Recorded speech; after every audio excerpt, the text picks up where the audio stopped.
purtiest bunch of feed sacks Pearl ever sent us. Sure is, Granny. There ain't a family in Beverly Hills gonna have fancier underwear than us. Main thing about feed sacks is knowing how long to boil them. You gotta boil out the printing, but not the color. I'd say these are done to a turn. Hot dog, how soon can I eat? They ain't for eating, they for wearing. Now, Ellie, you dip them out and wring them. Jethro, you come outside and pick out your pattern. Oh, pattern for what? New drawers.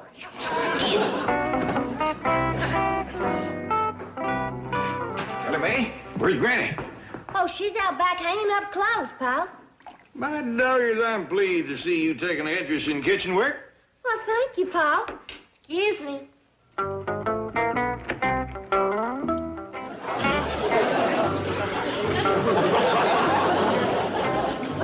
Good thing that girl is pretty. Her cooking is pitiful. Ellie, I kind of favor these barley sacks for you and me. It's a purty piece, and the goods has a real expensive feel to it.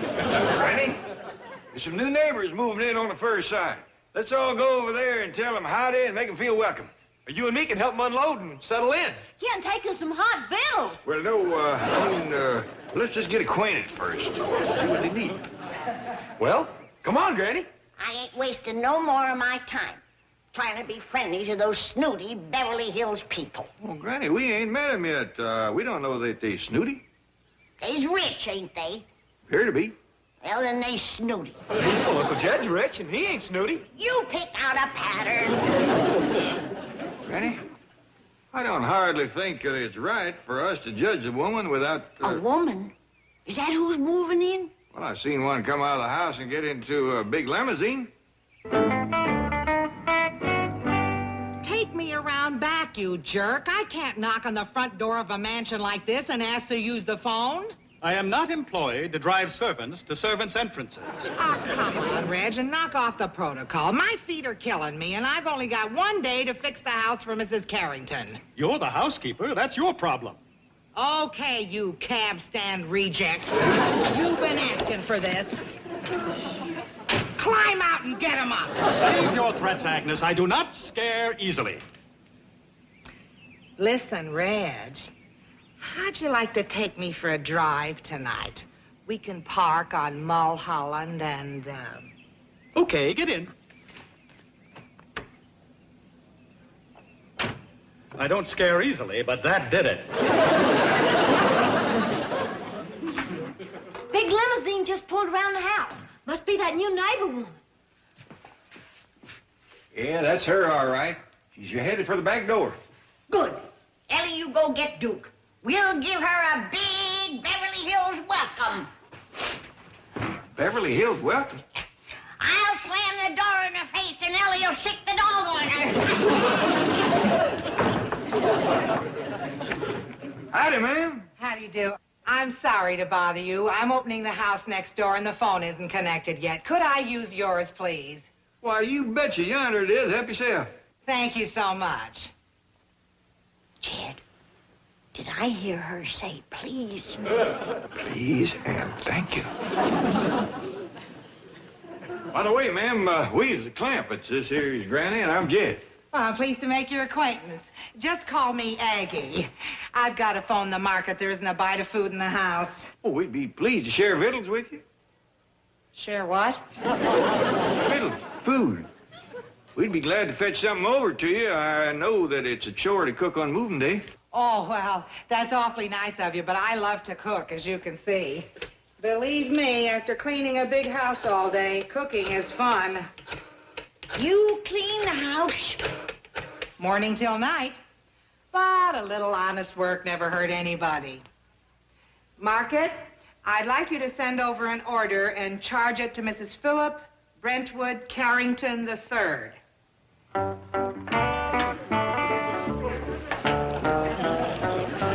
Like 2 loaves of white bread. Ready?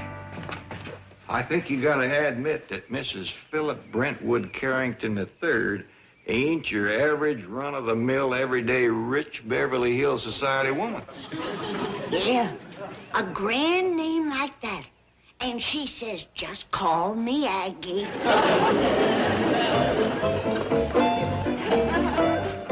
Morning, Jethro. Greetings, dear boy. Howdy. Oh, why so glum? I was hoping the new neighbor'd have a pretty maid, but I didn't see one. Jethro, did I hear you say something about a new neighbor? Yes, sir, Mr. Drysdale. She's just settling in. The moving man told me her name was Mrs. Philip Brentwood Carrington III. Carrington. Carrington. See, that name rings a bell. Jethro, if you are lonesome for feminine companionship, come to my place this evening. Do you have a pretty maid? I got it. Carrington. Mrs. Philip B., widow, financial rating AAA, between 23 and 24. So young. What young? That's how many millions he's got.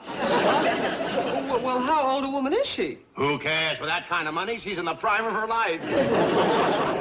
Oh, hi, folks. Hello, Mr. Clampett. Excuse me a minute. I want to wave goodbye to Miss Carrington. What? Bye, Aggie. Hurry back. That was Mrs. Philip B. Carrington III? Yep, but she asked us to call her Aggie. Awful nice woman. Come on in. Chief, you're trembling. Romance does that to me. Romance? Jed and Mrs. Carrington. They're perfectly mated. 50 million and 24 million. Oh, marriages like that are made in Fort Knox. Chief, that's heaven. It must be. When may I have something to eat? When the market delivers the groceries. But I'm famished. So go pick 'em up. I am not employed to do marketing. Look, Field Marshal, I can't cook 'em if I ain't got 'em, right? You're slashing my boots. How can Mrs. Carrington abide such a slovenly domestic? Oh, you ought to see the domestics next door. A cook and a caretaker straight out of Tobacco Road. He hasn't shaved in a week, and she wears army shoes. You should apply for work there. You'd fit right in. Reg, why don't we stop this bickering? Why don't we just step outside and settle this man to man? Well, for one thing, we're a man short. Fake it. Come on.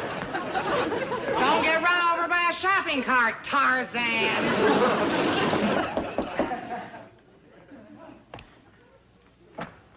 Howdy, Aggie. Granny, come on in. Thank you. Did your groceries come yet? No, the chauffeur just went to pick 'em up. Well, I brought you a little treat. Some clam chowder. Clam chowder? No, Clem. He was our goat. Got mean and I made soup out of him. Yeah. Thanks. Go ahead and eat some if you want to. No. I'll wait for the chauffeur. He's hungry, too. Fine woman, Aggie. I like you. Well, thank you, Granny. Come on and sit down. No. You're busy with your scrubbing. Can I help you? Oh, no. No, I'll get it done. Come on right over here and sit down. Oh, my dogs are killing me. Ah. A woman with a big mansion like this and all them millions, I'm surprised that you ain't got 4 or 5 scrub women and maids a-helping you. Mrs. Philip Brentwood Carrington III does not throw her money around recklessly. I'm glad to hear you say that. Jed feels the same way. Jed? My son-in-law. You met him this morning. Oh, the fellow with the, That's him. The good-looking one. Yeah. He's a widower, you know. Really? Hard worker, just like you. Morning till night taking care of that big place. You can't hardly find a man like Jed no more. Not in Beverly Hills. I hear you're a widow. Yeah. Where'd you hear that? Mr. Drysdale. Oh, he says he knows all about you. Says you're a fine woman. Well, who is he? What's he do? He's a bank president. He's over to our house a lot. Comes over to talk with Jed about all of his millions. You ought to get better acquainted with Jed. He's a fine catch. That man can do anything. Pick a squirrel out of a tree at 200 yards. Put an edge on a plow that would cut through a hickory root. Plays the harmonica. Makes his shoes. Sounds like a real winner. Come on over and get acquainted. Oh, I'd like to, but I gotta... Oh, my back is killing me. Rheumatiz. Well, something like that. You come on over, honey. I got some medicine that'll fix you up. Make it myself. Is it any good? Good. I've had rheumatiz for 40 years. Loved every minute of it.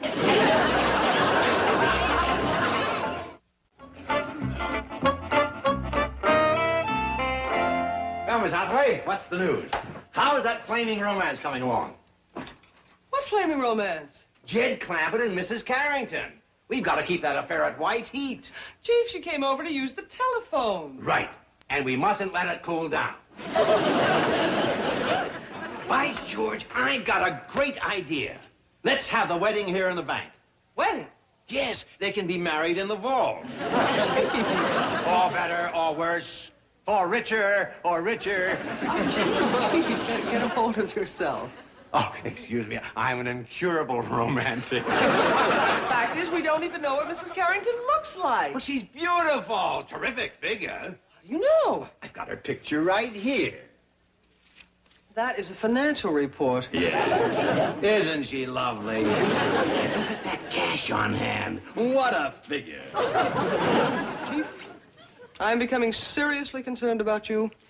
Your obsession with money is reaching psychotic proportions. And look at those tax-free municipals.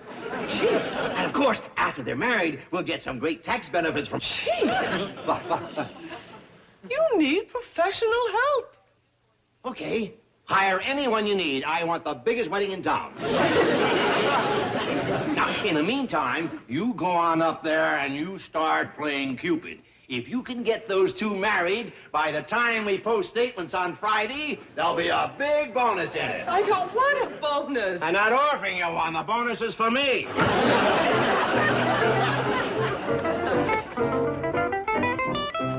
What are you doing here? You're supposed to be up there promoting the romance of the century. I would hardly call the mercenary matching of Mr. Clampett and Mrs. Carrington romance. No. Well, what's your idea of romance? Romeo and Juliet, Tristan and Isolde, Venus and Adonis, Heloise and Abelard. Baloney. I'll bet Clampett and Carrington have got more money than all of them put together. This is getting worse. Please, let me call a psychiatrist. What for? Two people can have all the money in the world and still not be happy. I think you'd better call a psychiatrist. You're cracking up. First, drive me to the Clampetts. We've got to keep fanning those flames of love. You don't know the meaning of the word. If people are in love, they can be deliriously, ecstatically happy without a penny to their name. I'll drive. You lie down in the back seat. No trace of that goat, Granny, but he'll probably turn up around supper time. You can bet on it. Sit down. I want to talk to you. What about? About that fine, big, strapping, hard-working, rich widow woman that moved in next door to us. Granny, you ain't going to commence matchmaking again, are you? Of course not. She can have her pick of any man in Beverly Hills. Then let her do the picking. She'll get snapped up quick enough. A woman like Ms. Philip Brentwood Carrington III don't have to beat the bushes with no stick to get herself a husband. Who you pouring that for? Oh, that's for Miss Carrington. I think she's going to drop over. She will if she drinks that. Guess she'll lay there for a spell. Hi there. Well, Aggie, Jed was just talking about you dropping over. Howdy, man. Don't let me interrupt anything. Oh, no. Jed was just leaving to go upstairs and shave and change his clothes. Ain't you, Jed? Well, I reckon I am. Excuse me, ladies. I thought I'd give that rheumatism medicine a try. It's right here. Sit down. Well, what do you think about Jed? Handsome devil, ain't he? Well, he's all right if you like that rugged type. You will. You will. bring the flowers and candy, will you? I've got the jewelry and perfume. Chief, may I point out that Mr. Clampett may resent your implication that he doesn't know how to court a woman?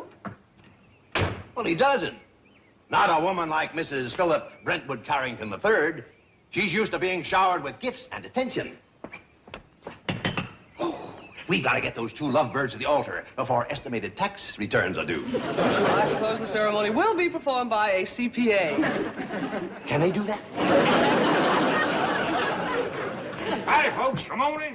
Thank you. There, I see you're wearing your Sunday best.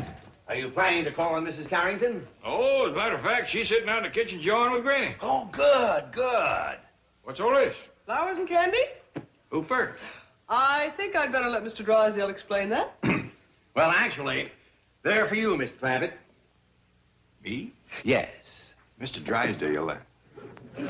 You see, here in the city, things move at a faster pace than you used to back in the hills. Now, back there, if you liked someone, you'd probably invite them to take a walk on Sunday afternoon, shoot them a rabbit or something. But out here, you have to shower them with gifts and attention. Now, in addition to the flowers and candy, I've taken the liberty of picking this out for you. Beautiful, isn't it? Right. Oh, and some perfume. Mr. Drysdale. Yes. Just shoot me a rabbit.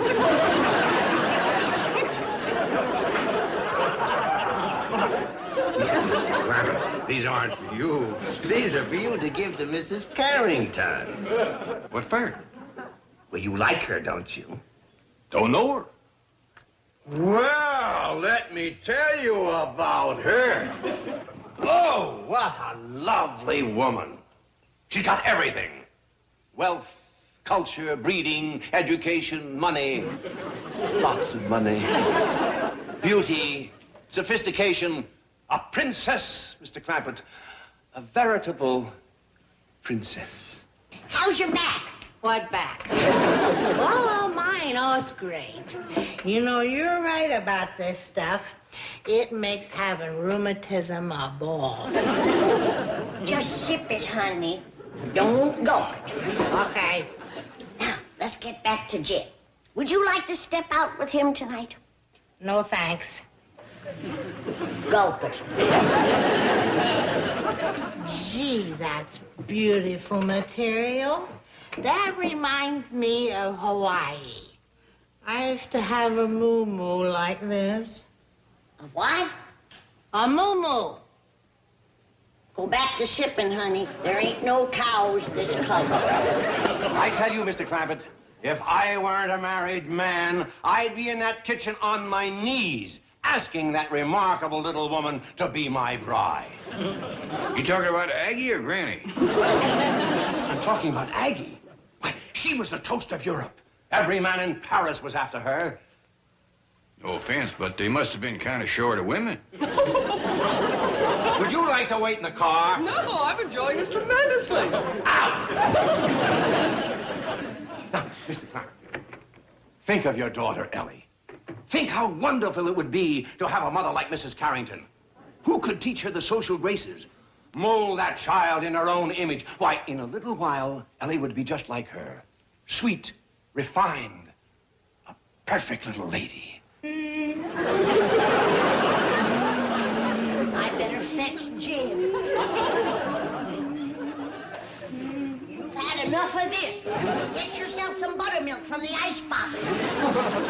Buttermilk from the icebox.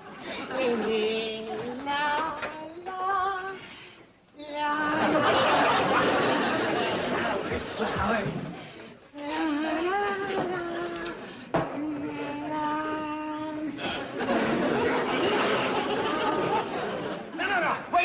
Wait. Just give her these. It could be the start of a beautiful account. Courtship. Friendship. Mr. Drysdale, I thought Granny was a matchmaker, but you take the rag off in the bush. Where's Jed? Jed, where are you going? I'm going upstairs and lock myself in my room. It ain't safe to be single around here. But Aggie's waiting for you in the kitchen, and she ain't gonna keep too well.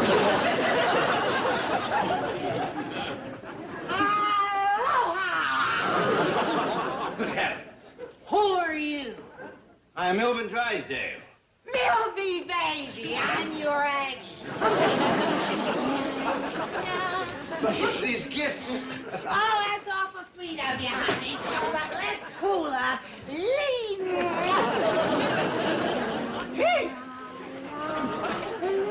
Agnes, you are to come home immediately. Mrs. Carrington just arrived. Who? What? Oh, no, moneybags to go peddle her papayas. I have just snagged me a rich banker.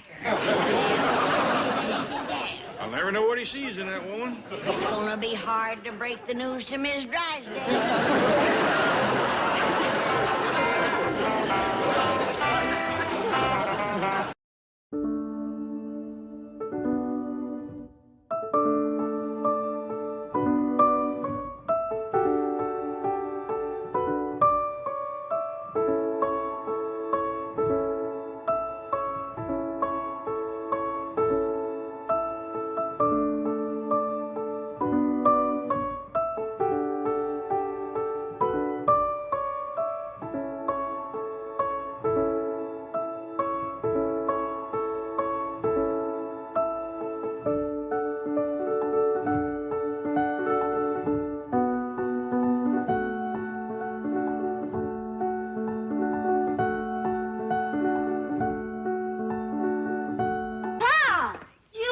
Courting? Of course not. I'm going down to Mr. Drysdale's bank for a business meeting.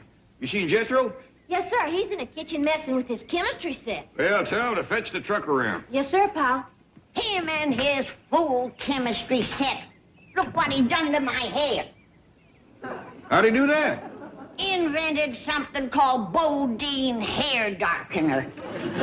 Turned me into a platinum blonde. A nice shine to it. Shine, it glows in the dark.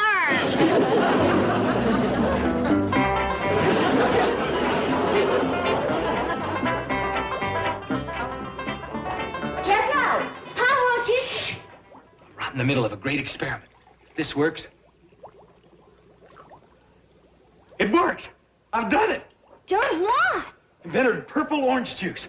I'm gonna make a fortune. How? How? When somebody comes along and needs purple orange juice, they's gonna have to deal with me. Granny's gonna turn purple when she sees this mess. Pa wants you to drive him down to the bank. Hot dog. That'll give me a chance to show him my greatest discovery of all.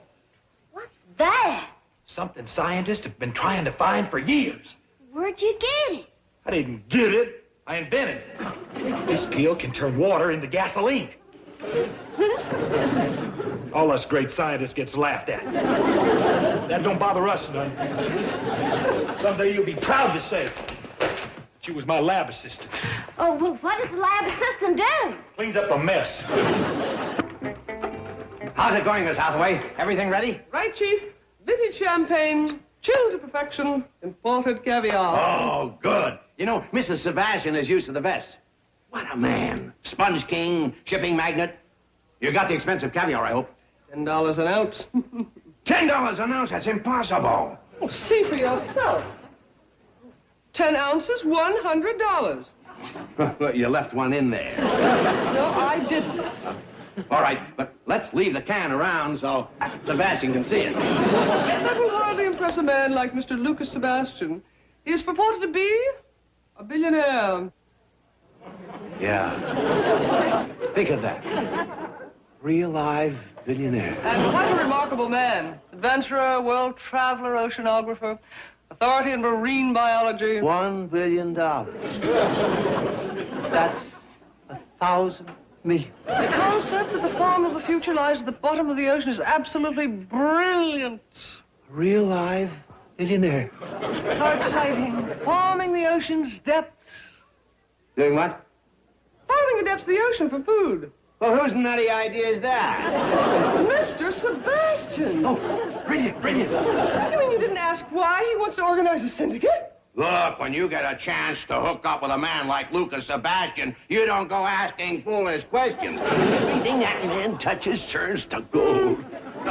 You must be talking about Jed Clampetts. That sounds like a perfect description. Oh, no, Fleming. John, I was talking about the man who's going to head up our new syndicate. Lucas Sebastian. Well, what are we going to finance? Home movies? Oh, of course not. Mr. Sebastian wants you to see a film about this project. Yes, he has a brilliant plan to farm the depths of the ocean. Farm the depths of the ocean. How does that sound to you, Fleming? Well, if Jed Clampett goes for it, you can count me in. He's yet to make a wrong move. One of the shrewdest investors I've ever seen. Yes, I make all his investments. You know, a classic example is that broken-down movie studio he picked up for a song. $5 million, wasn't it? 5.5. Hear that? $5.5 million. And I'll bet anything he's worth 25 today. The man's a genius. It's my idea. I'm the genius. By the way, Milburn, where is Clampett? He's coming, isn't he? Well, of course he's coming. And when he gets here, he'll tell you himself that I'm the brains behind his every move. So, put together a little of this and a little of that and come up with a Bodine gasoline bill. You drop it in a tank of water and the car will run on it, huh? Yes, sir. We's running on it right now. Seem to be chugging along good as ever. Makes no difference. I'll switch back to the gasoline tank so you can see for yourself.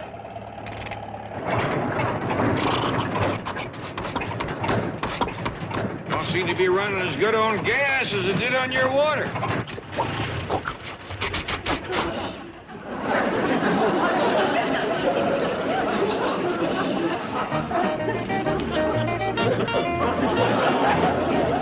Uh-oh. Uh-oh, what? Got the valve in backwards. We've been running on gas. Right now, he's running on water. Right now, we ain't running. I'll switch back to gas.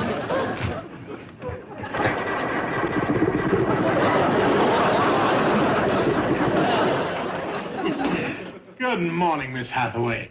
Why, Mr. Sebastian, I have your film all ready to project. Oh, thank you. This is a little token of my appreciation for your scholarly interest in my underseas farming project. Oh, you shouldn't have, really. Oh, my goodness. Why, it's a sponge? Yes, one of the finest ever brought up by my divers. Why, it's absolutely magnificent, just beautiful. I'm glad you like it. Yes.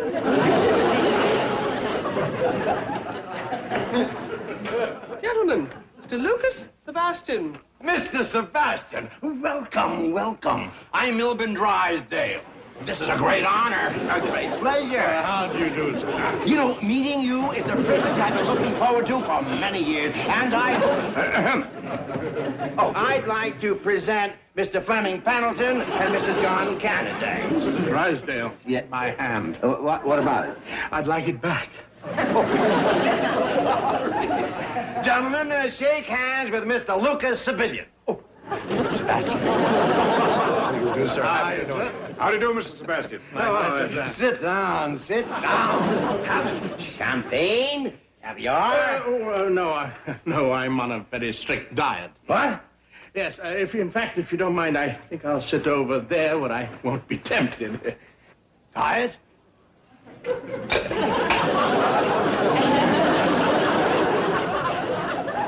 Take this caviar back to the store and get my $100. But the can has been opened. Solder it up.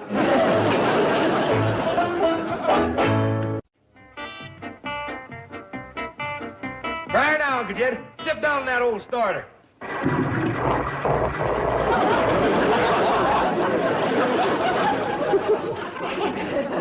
Still full of Bodine gasoline, huh? But I'll get it running. Well, I better commence walking. I'm late now. Hey, no, Uncle Jed.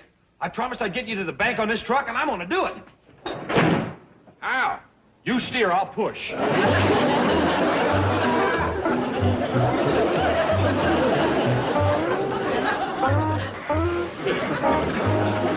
I'm sure Mr. Clampett will be here any moment. He's never late. Well, he's late now. My time is limited. Now, if these gentlemen would care to see the film, I'd be happy to run it for them. If not, I'll be leaving. No, run it. Now, hold it, Milburn, hold it. I'd rather wait for Jed Clampett, wouldn't you, John? Right. Oh, well, sorry, gentlemen. Perhaps we can get together on another project. No. Here we go. Go time.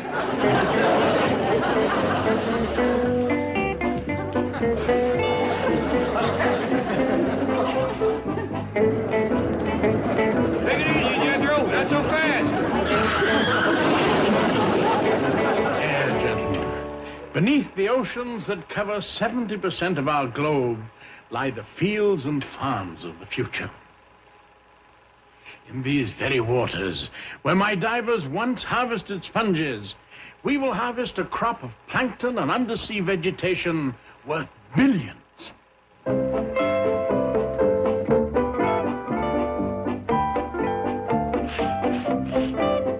Well, gentlemen, the purpose of this syndicate is to develop and build the heavy equipment necessary for submarine harvesting on a commercially practical scale. I think we can do it on a piddling 100 million. What do you say? They're in. Hi, gentlemen. Well, we'd like to caucus for a moment in the outer office. Oh, well, please be brief. I'm due at my club in 10 minutes. Won't be a moment.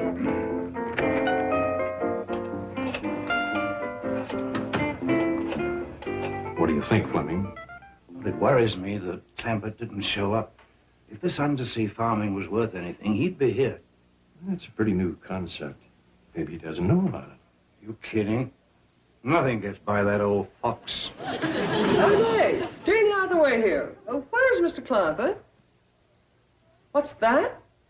Trying out a new discovery? A chemical that turns water into gasoline? You hear that? Fantastic. Wonder he isn't here. You say Jethro invented it? I told you the kid was a genius. Got to get in on it. Yeah, gotta find Clampett. Tell Milburn that we had to leave. But what about the Ocean Farming Syndicate? Maybe he can sell it to a seagull. Yeah? It's for the birds. Hello, Ellie. When you hear from your father, would you please ask him to call? Thank you, dear. Bye. Well, fellas, what? They're gone, Chief. But the syndicate? I'm afraid they're not interested. Oh, well, I'd say that about wraps things up, Drysdale. Apparently your bank doesn't have the clientele for something this big. Good day. No, wait. Mr. Clampett's big enough. Kindly remove that tourniquet from my arm. Thank you. Mr. Clampett didn't put in an appearance. But he will. Sorry, I'm late for a massage at my club. He's on his way. I know he is.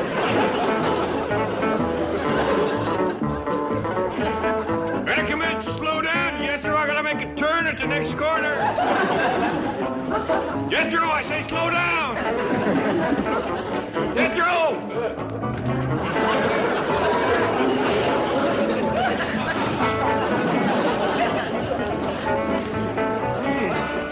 Must have lost him on that last hill. Mr. Sebastian, wait. Let's drive up to Mr. I Clampett. told you I'm late for a massage. But I'll massage you on the way. I'm really very good. I'll find him and bring him over to the club. You'll like him. He's a wonderful man. Miss Hathaway? Mr. Clampett, where have you been? Everyone's looking for you. Well, I had a little inventor trouble. Is the syndicate meeting over? Yes, but there's still time for you to get together with Mr. Sebastian, and it's very important that you do. How come? Well, he has a brilliant new plan for producing food. Is he a farmer? In a sense, but I'll let him explain it to you. I'll have Jethro rush you right over to the Oxford Club. Well, Jethro's might tuckered out. He just pushed a truck 4 miles at a dead run. Whereabouts is this Oxford Club? Well, actually, it's just up Wilshire a couple of blocks. Oh, shucks, I'll walk over. Well, you'll find Mr. Sebastian in the massage room. I do hope you'll see your way clear to help make his dream a reality. Well, I'll do the best I can. I'm sorry about missing the meeting. Jethro done the best he could. All's well that ends well. Oh, Joe! Take it easy. Have a heart. Oh. I'm sorry, Mr. Sebastian. You told me not to show you any mercy till the last of those 20 pounds were gone. Yeah, but Joe, I've been doing my best. I've been starving myself for 3 days. Oh, don't give me that. I heard about those donuts this morning. Oh? Who informed on me? I just happened to date the waitress at the coffee shop. Give him a $10 tip. Oh. And you promised me a $100 tip if we got rid of those pounds by tonight. And I'm gonna do it. Yeah, but Joe, just let me rest for a couple of minutes, eh? Well, okay, just for a couple, though. And then I'm gonna beat you, bake you, boil you, steam you, and fry you until those pounds come off. All right, it's a deal. Just let me have 40 winks.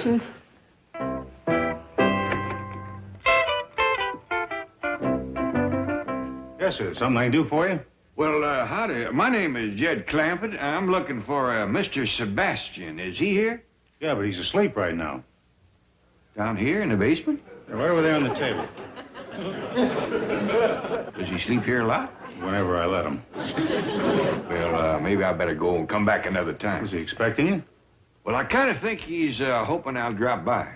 Well, maybe I better let him know you're here then. Well, no, I wouldn't. Oh, that's all right. I was going to wake him up to work him over anyway. Okay, nap time's up. There's a Mr. Clampett here to see you.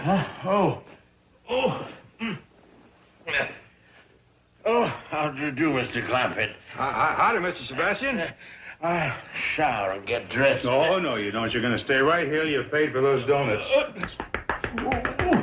Now, here, hold on. No. He's right, Mr. Clampett. I ate those donuts, and this is the only way I can pay the price. Well, let me pay. Oh. Well, it's better get beat up. You don't understand, Mr. Clampett. I just have to learn how to keep away from food. Well, you starved. I have been starving. 3 days. By doggies, Mr. Sebastian, I got to admire your pride. Pound away, Joe.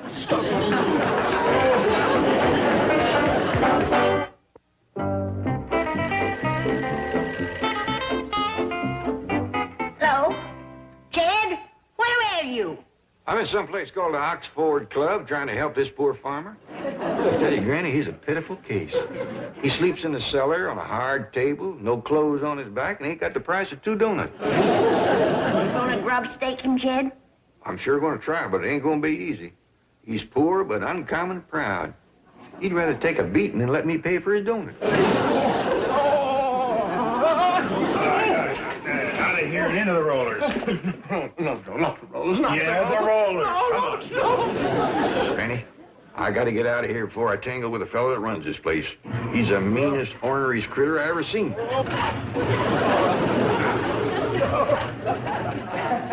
Poor Mr. Sebastian can't pay him the money he owes, and dogged if this rascal ain't determined to squeeze it out of his hide. Fetch the poor fella home, Jed. Leastways, we can give him bed and board. Okay, into the sweat box. Oh, no, Joe, no. No, not the torture chamber, Joe. Let me ride the bicycle. In the box. No,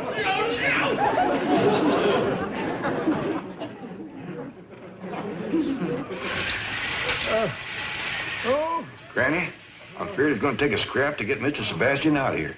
That fella Joe done took the wheel off his bicycle.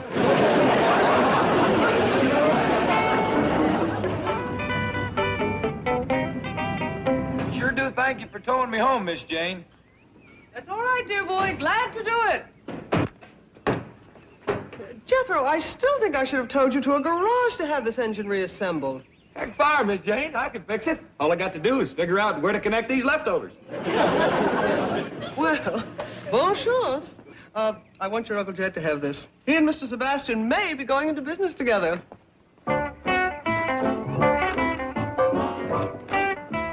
Good thing I graduated 6th grade. I hate to tackle this without education.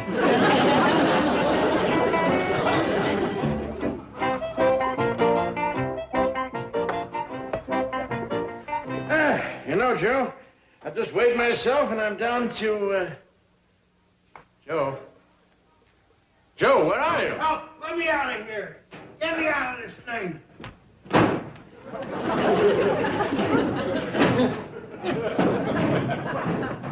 Well, what happened to you, Joe?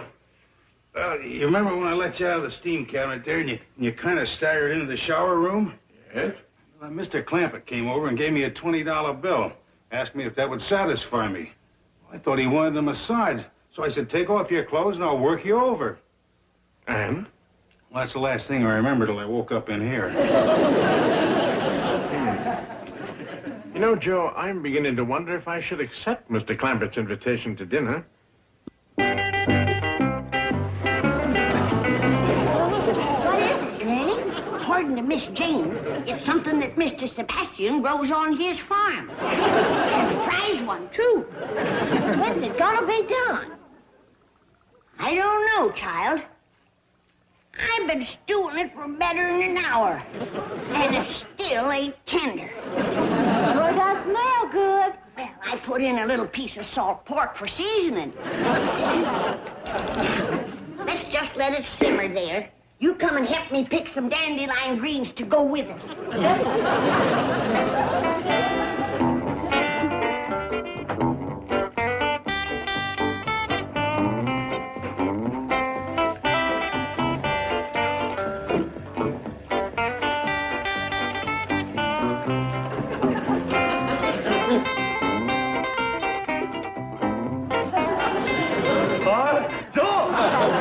Size of that mushroom.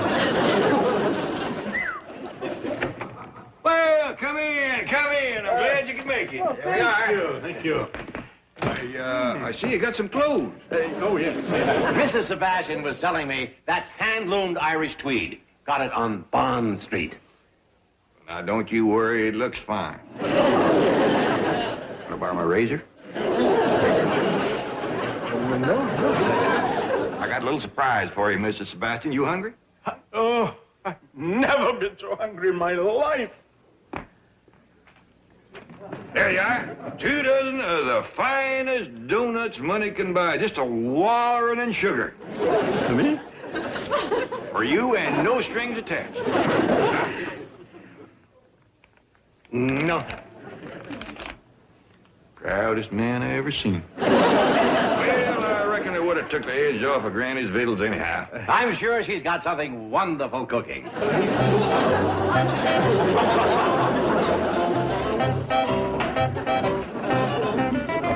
Just dump them right in the kettle. The kettle's empty. Empty?